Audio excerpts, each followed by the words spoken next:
Students, ये NCERT exercise problem 2.34 from page number 71 of structure of atom है। तो इसकी statement read करते हैं। Calculate the energy required for the process He positive give rise to He2 positive plus 1 electron. The ionization energy for the hydrogen atom in the ground state is 2.18 into 10 raise to पर minus 18 joule per atom. ठीक है, इस case में आपसे energy पूछी गई है कितनी रिक्वायर होगी जब आप हीलियम पॉजिटिव आयन को हीलियम 2 पॉजिटिव आयन में कन्वर्ट करेंगे with the ejection of 1 electron. ठीक है, तो अब ये जो इलेक्ट्रॉन रिमूव हो रहा है तो डेफिनेटली ये हम किस ऑर्बिट में भेजेंगे, इनफाइनाइट ऑर्बिट में भेजेंगे, right.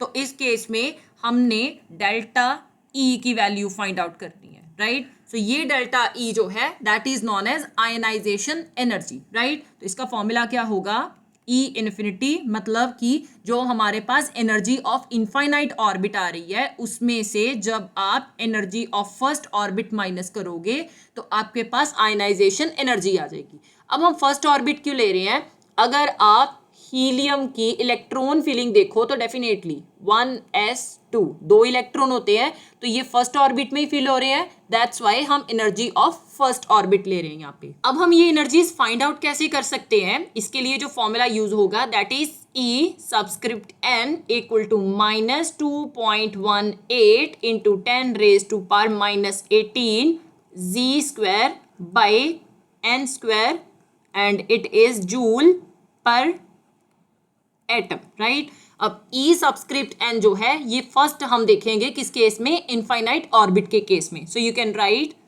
When orbit is infinite, ठीक है, n इक्वल टू इन्फिनिटी, इस केस में जो एनर्जी ऑब्जर्व होगी that will be -2.18 into 10 raise to power -18।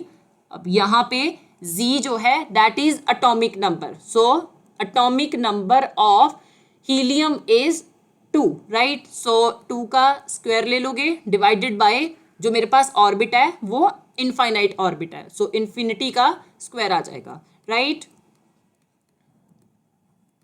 Now अब हम इसे सॉल्व करते हैं। So E infinity equal to -2.18 into 10 raise to power -18। अब यहाँ पे 2 का स्क्वायर 4 आ जाएगा डिवाइडेड बाय इन्फिनिटी का स्क्वायर हमेशा ही इन्फिनिटी आता है, right.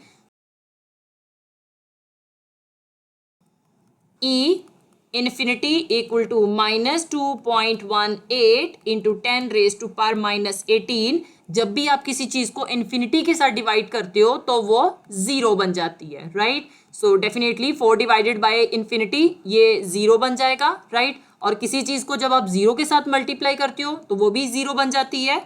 So E infinity that means energy of infinite orbit equal to 0 आ गई, राइट। अब हम एनर्जी ऑफ फर्स्ट ऑर्बिट देखेंगे। You can write for n equal to 1, तो इस केस में हमारे पास एनर्जी ऑफ फर्स्ट ऑर्बिट क्या आएगी, -2.18 into 10 raise to power -18 into Z जो है इसकी वैल्यू कितनी है, atomic number of helium that is 2 का स्क्वायर आ जाएगा डिवाइडेड बाय n का स्क्वायर दैट मीन्स हम 1 का स्क्वायर लेंगे और यूनिट साथ में जूल एटम इनवर्स मेंशन करेंगे, राइट। अब हम इसे सॉल्व करते हैं। So E1 equal to -2.18 into 10 raise to power -18, 2 का स्क्वायर 4 आ जाता है, ठीक है, डिवाइडेड बाय 1 का स्क्वायर 1 हो गया।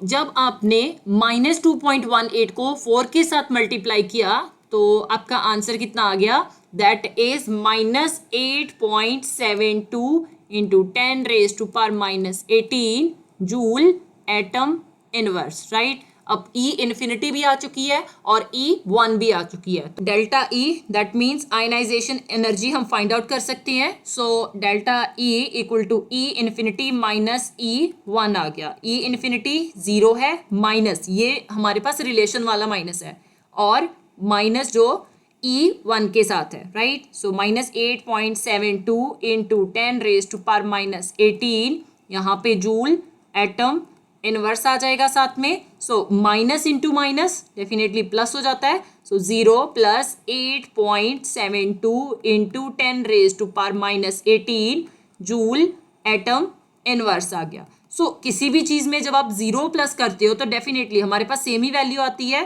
सो 0 plus 8.72 into 10⁻⁻18 it will be 8.72 into 10⁻⁻18 joule atom inverse. इसका मतलब है कि अगर मैं फर्स्ट ऑर्बिट में से इलेक्ट्रॉन रिमूव करना चाहती हूँ, मतलब कि हीलियम पॉजिटिव में से परमानेंटली इलेक्ट्रॉन रिमूव करना चाहती हूँ, तो उसके लिए मुझे कितनी एनर्जी रिक्वायर्ड होगी, that is 8.72 into 10⁻⁻18 joule atom inverse.